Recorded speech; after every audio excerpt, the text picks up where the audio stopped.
Well, Neil, people who probably don't know this league that well would see Woking 1, Tamworth 0 as pretty unremarkable, but it's one of the biggest challenges of the season, really, isn't it, to come here? Yeah. When I look at this fixture away from home, obviously on a surface that they're used to, we're not, and they're very, very good at what they do.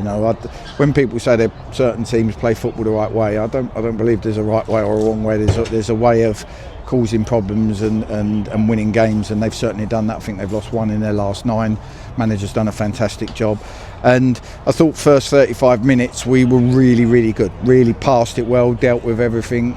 All the stuff we worked on Friday was evident. I thought the last 10 we just started to scrap a bit more, and we lost our control of the game and caused ourselves a few problems. But we knew, and I said to the lads, they'll probably have 60 box entries from long throws, corners, set pieces, because they're just going to keep putting it in there. And if we don't defend them, it's going to be hard to get anything from the game. And credit to the boys, they did. And you made a few changes before the game, particularly putting the 2 bigger boys up front, Josh Kelly on the bench, changed the midfield and a back 4 as well. So thinking on that? I thought back 4 would suit the game. I thought we could get Pim back in more as a back 5 if we didn't get that part right. So I went big on purpose. Not going to hide from that. I thought today we needed to be as big as we could, and it worked out well with freshening up. Jake Forster-Caskey he was on the bench and he came on, but his shoulder was very sore after the Southend game. Josh Kelly's stats were through the roof after the Southend game. Timmy Odersina's just come back from a hamstring, and 3G's probably not the right surface to throw him into his first game. So there's lots of sort of reasons why I went with the team I had, and the boys are chomping at the bit. Harry Buterman, Jamie Andrews, Waldy, they're desperate to get on the pitch, desperate to do well, and I thought it showed today. I thought their energy and their levels were fresh, and that's what we needed. And a word on Olly Sanderson's goal and how well he did? Yeah, great. I mean, Ollie's had a stop-start campaign with us. He got injured early on, then got back and got himself out, and then he got ill, and then he had to get back from being ill, and then his own player smashed him on Wednesday night, and he had to come off the pitch then. So he's had stop-start, but I think he's once he gets his rhythm and his fitness, that's what he's capable of. I think he could have scored 2 today, held the ball up, did really, really well, played with great intensity, and so did Ash, the big man. They did great for 60-65 minutes. I could see him tiring, but at that point, we could bring pace on with Josh Kelly, and obviously Josh Assoud came on, so we had the pace, and we was hoping to catch him at that point on the break. And yet another challenge would be going up the hill at half time, which for the second half. What was the thinking at half time? What was the words at half time? Yeah, we knew that they would put it on us, and we tried to say to the boys they're going to be even more aggressive. The management team weren't happy with their first half, but we've got to stay calm. We've got to stay calm with the ball, and I didn't think we did. I'm not going to criticise the boys, because I thought for 35 minutes at the start of the game we were excellent. I thought for the rest of the game we scrapped and we fought, and we didn't have as much quality as we perhaps could have. But if you do that and the game becomes a little bit end to end and they're going to put it on you, then you've got to do your jobs, and we did that.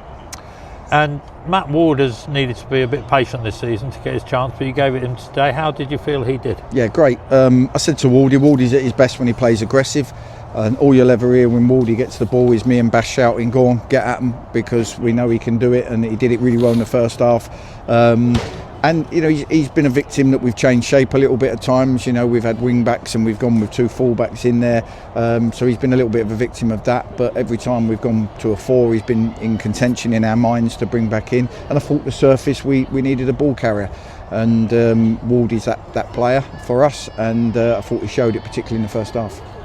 And as the game wore on, getting to the last few minutes, I'm sure a lot of fans, probably yourself as well, thinking back to Wednesday, but they really saw out the game well, but it wasn't without they just had to go for the full 90, really, didn't they? Yeah, of course, they're gonna throw it in. When you've got a team who can put the ball into your box from any place down the touchline, really, once they're into your half, it's hard. They can pin you back in, and that's what happened.